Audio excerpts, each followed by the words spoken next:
নমস্কার, বৌদির রান্নাঘরে আপনাদের সবাইকে স্বাগত। আজকে আমি আপনাদের সঙ্গে আমার নিজস্ব এক রেসিপি, পটলের এক সুন্দর রেসিপি আপনাদের সঙ্গে শেয়ার করছি। তাহলে চলুন রান্নাটা দেখা যাক আমি কিভাবে এই রান্নাটা করছি। এখানে আমি 250 গ্রাম পটল নিয়ে পটলগুলো খোসা ছাড়িয়ে ধুয়ে পরিষ্কার করে নিয়েছি এবং পটলের বিচিও বাদ দিয়ে দিয়েছি। সামান্য একটু নুন আর হলুদ দিয়ে মেখে পটলগুলো আমি ভেজে নেব। কড়াইয়ে তেল দিয়ে দিয়েছি, এবার আমি পটলগুলো ভাজবো।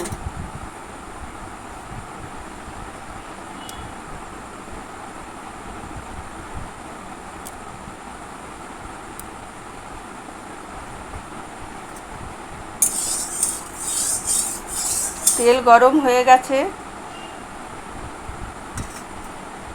এবার আমি পটলগুলো এই তেলের মধ্যে দিয়ে দিলাম।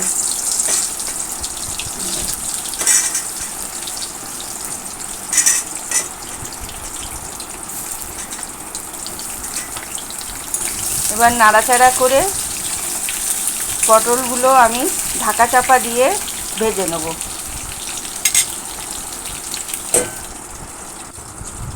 পটলগুলো এদিকে ভাজা হতে থাকুক, এদিকে আমি কিছু মশলা করে নেব।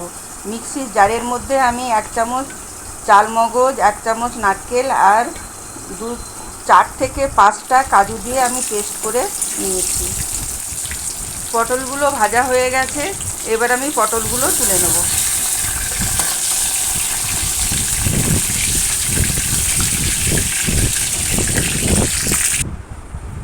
ওই তেলের মধ্যে আমি 2টো তেজপাতা, 1টা শুকনো লঙ্কা আর 2টো এলাচ ফাটিয়ে আমি তেলের মধ্যে দিয়ে দিলাম।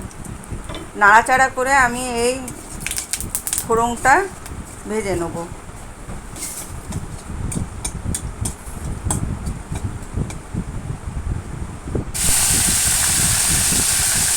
এবারে ওই তেলের মধ্যে আমি 2 চামচ ধনে গুঁড়ো, 1 চামচ জিরে গুঁড়ো,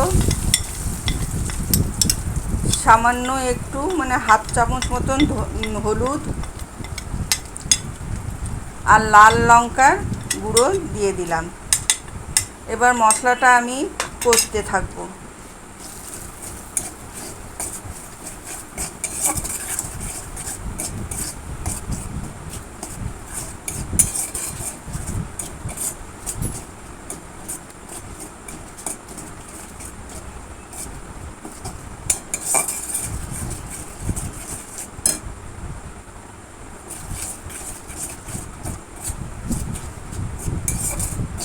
মশলাটা কষানো হয়ে এসছে বা ভাজা হয়ে এসছে, এবারে আমি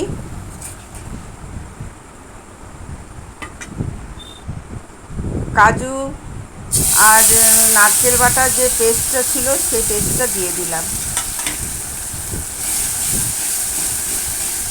এবার কিছুক্ষণ নাড়াচাড়া করে আমি মশলাটাও কষিয়ে নেব।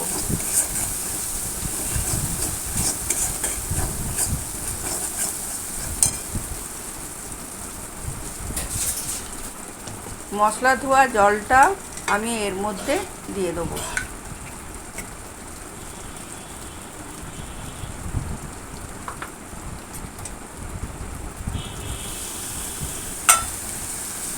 নিয়ে আবার কিছুক্ষণ নাড়াচাড়া করে কষতে থাকবো।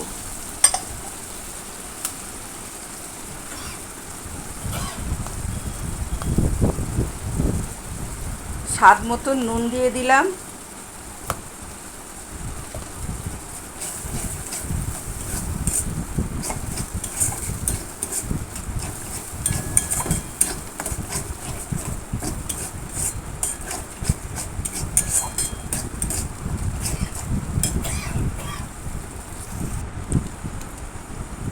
কালারের জন্য আমি কাশ্মীরি লঙ্কার গুঁড়ো দিয়ে দিলাম।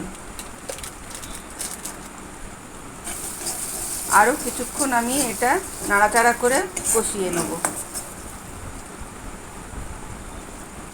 এবার পটলগুলো এর মধ্যে দিয়ে দিলাম।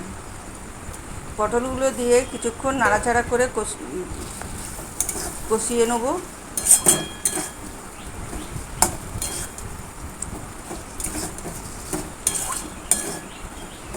এবার আমি এই পটলের মধ্যে 1 কাপ মতন দুধ দিয়ে দেবো। সামান্য একটু গরম মশলা দিয়ে দিলাম।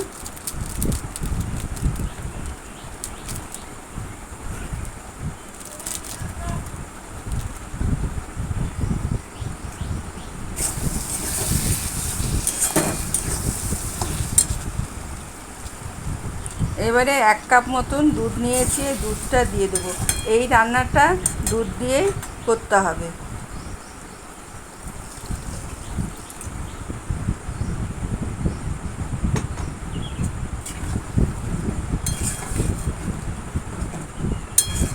এবার আমি ঢাকা চাপা দিয়ে আমি তরকারিটা হতে দেবো।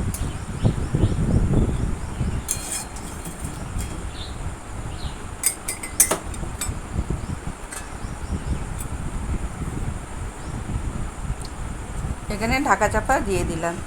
আমি এখানে 5 মিনিট মতন এই তরকারিটা ফুটতে দেবো।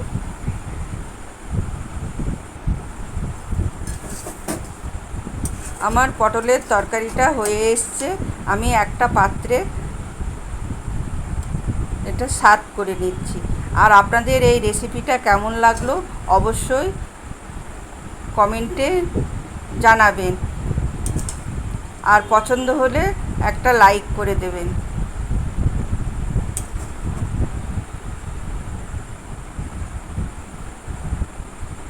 আর নতুন বন্ধুরা আমার পাশে থাকার জন্য অতি অবশ্যই সাবস্ক্রাইব করে আমার পাশে থাকবেন।